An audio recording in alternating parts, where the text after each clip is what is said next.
US President-elect Donald Trump has been busy since his electoral victory. He has about 2 months to build his team, and it seems like most of Trump's second administration is coming from his home state of Florida.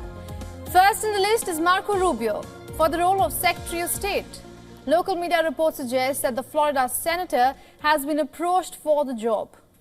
This past year has been eventful for Rubio. He was also considered as Trump's running mate. Some say he was the runner-up to J.D. Vance.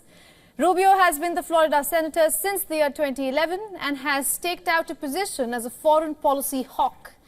He has taken a hard line on China, Iran, Venezuela and Cuba in particular. Rubio has been among the most outspoken senators on the need for the United States to be more aggressive on China. Also, Michael Waltz is expected to be the next National Security Advisor of the United States. After 4 years in Army, he joined the Florida Army National Guard. He has done multiple combat tours and has been awarded 4 Bronze Stars. Waltz also worked in the Pentagon as a policy advisor.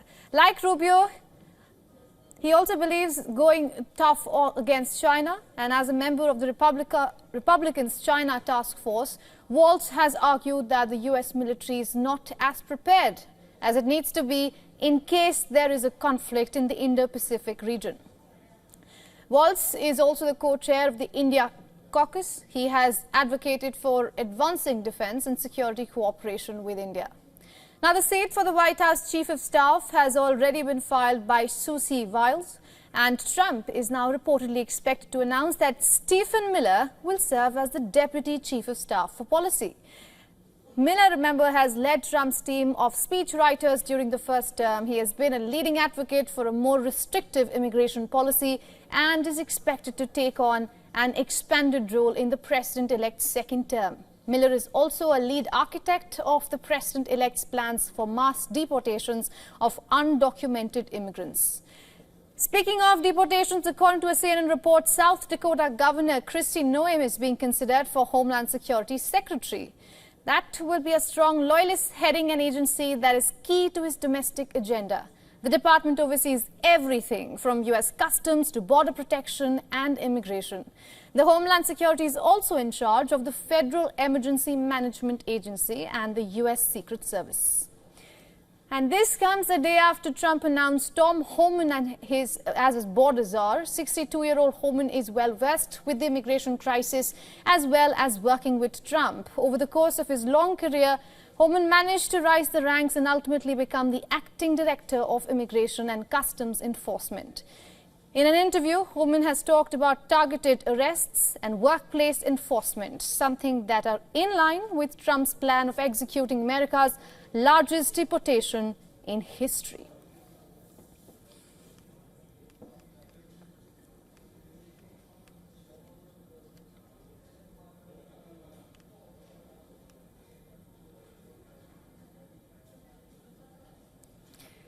And for more on this, our correspondent Susan Tehrani is joining us live on this broadcast from New York.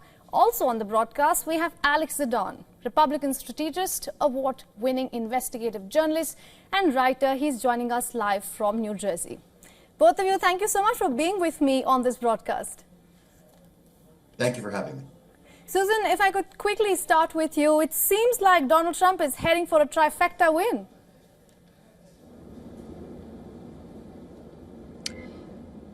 Yeah, it does appear that way, and it seems like the Republicans will hold on to the Senate, it will hold on to the House, and then retake the Senate. So it's very interesting that the 3 branches are going to be working together. A lot of people are asking, what does this mean? Well, considering the fact that they already had the House in their hands, we might also move forward by seeing more robust conservative agendas moving forward regarding oversight. We'll probably see that continuing as well. Again, based on Donald Trump's agenda and the Republicans' agenda, and then, of course, budgeting as well. In the Senate, of course, this is going to be after quite a while that the Republicans have a majority in there. So, you know, it'll be interesting to see how the 3 branches of government work together. And I think the American people really signaled that this is what they want. They really want a break from Kamala Harris's policies, and they want the country, the government to work together to the benefit of the country. Right, absolutely. From purple to red, it seems. Susan, thank you so much for all those updates from New York. Mrs. Zahn, if I could come to you quickly, let me begin by asking you, the names we have heard overall, are there any surprises you would say, or are all on expected lines? Well, I think it's an excellent team that's being formed, and especially when you talk about Senator Rubio potentially going to the State Department and Congressman Waltz being National Security Advisor, the best thing to come out of these picks so far is that President Trump is building around him a group that is clear-eyed and focused about the competition and the threat from the Chinese Communist Party. Don't forget, in 2018, during his first administration, President Trump directed that the national security strategy be rewritten to focus on great power competition and the number one opponent as China. This is a continuation of that mold that he had in the first term. It's a very promising sign to see individuals like Senator Rubio and Congressman Waltz who are so clear-eyed and focused about the threat that China poses to the United States of America.